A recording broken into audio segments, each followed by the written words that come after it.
In this lesson, we'll review the precinct accounting paperwork packet. You might find it helpful to download the sample packet and follow along. The clerk accounting packet consists of 4 different forms.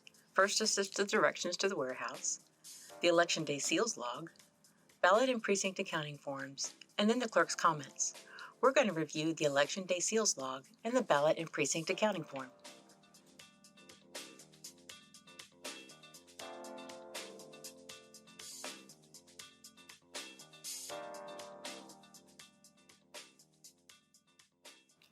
The Election Day seal log starts with seal verification in the morning. The seal verification in the morning include all the seals that are located on both voting machines, on the outside cover as well as inside the voting machine.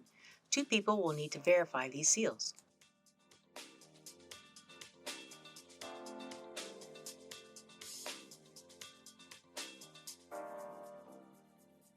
The second section of the seals log includes any notes that a rover may have made if you've had problems with your machine and a machine had to be changed.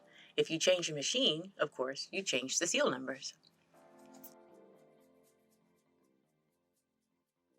The third and last section of the seals log include all the seals that are used on election night, as noted in blue, that are used to secure all the essential election materials that have to be returned to the elections office by the clerk.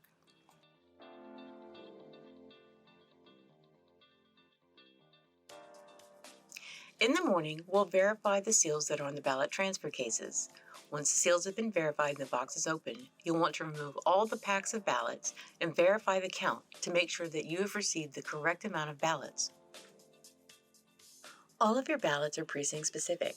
We'll want to be sure to count the number of packs of ballots that we have in the morning before we start, and we're going to count them again at night. All of your ballots are sealed in packs of 50 to 100, with the number of ballots in that pack noted on the top and the bottom of the pack. Make sure each ballot style is available for issue. You don't wish to give a voter the wrong ballot style. The wrong ballot means the loss of an eligible vote. So by looking at Section 1, all we're doing is pulling out our ballot style and verifying that we have the correct count. In this case, we have 1,000 of the 1203R ballots. After the election, we'll account for our ballots too. Section 2 of the ballot and precinct accounting form is where we will account at the end of the evening for our ballots. We have calculators available. This is the section. Let's go through it together. We've counted the full number of ballots that are still in our ballot box. We had 500 full packs of ballots that we didn't even use.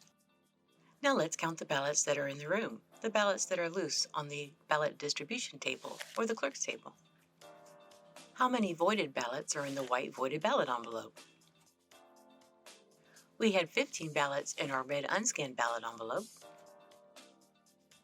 We had 5 provisional ballots cast. It was a smooth day, so we didn't have any emergency voted ballots.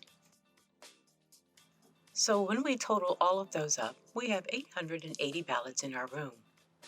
Now consider where 2 ballots may be. A ballot may be either in your room or it's going to be in your voting machine. At this point, we're going to take how many uncounted ballots we have and subtract them from what we started with.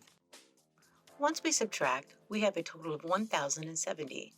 That means 1,070 ballots should be in your voting machines. Remember, the 1,070 are counted ballots. Counted means they have been cast in your voting machine and are part of your result tapes. In this instance, 1,070 ballots were fed through your voting machines. This should match the total tapes from machine number 1 and machine number 2.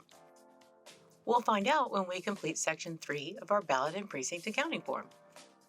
In this section, we balance the total number of voter passes that were issued to the total number of ballots that were cast. Remember, for each voter, they received a ballot, and the ballot should have gone somewhere. Remember the voter pass total tickets from your EVIDs? Well, this is when the number is recorded. As we see here, our very first EVID, EVID number 1, processed 525 voters today. Our second EVID, 250. Our third EVID, 315. When we total all the voter passes from all 3 EVIDs, we had a total of 1,090. 1,090 voter passes were issued today. Now let's see how many ballots were cast.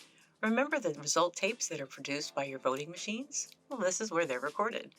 From voting machine number 1, from the result tapes, 550 ballots were fed into that machine. From machine number 2 result tapes, 520. We've already counted our unscanned ballots, our provisional ballots, and emergency voted ballots, so let's just copy the numbers here, 15, 5, and 0. When we total all of the ballots cast, that comes to 1,090. If you notice, both sides match. The grand total of voter passes equals all the ballots that were cast today. But wait a minute, why doesn't this also match 10,070 like on the other form? The difference is 20 ballots. 15 ballots were unscanned and 5 ballots are provisional. Those ballots did not go into your voting machine. For you see, when a voter is issued a voting pass, they're one of 3 places that their ballot could go. They could be issued a voting pass and vote a provisional ballot. They could place their ballot inside the voting machine, or they could place their ballot inside the unscanned ballot envelope because they had an issue with their ballot and it wasn't scanned by the voting machine. In this instance, 1,090 passes were issued. 5 were for provisional ballots, 1,070 ballots went into your voting machine, and 15 ballots were unscanned in your unscanned ballot envelope. That's a total of 1,090 ballots. We balance. The last section of the accounting package are the clerk comment sections. This is where you tell us your great ideas and how to make elections better in Leon County.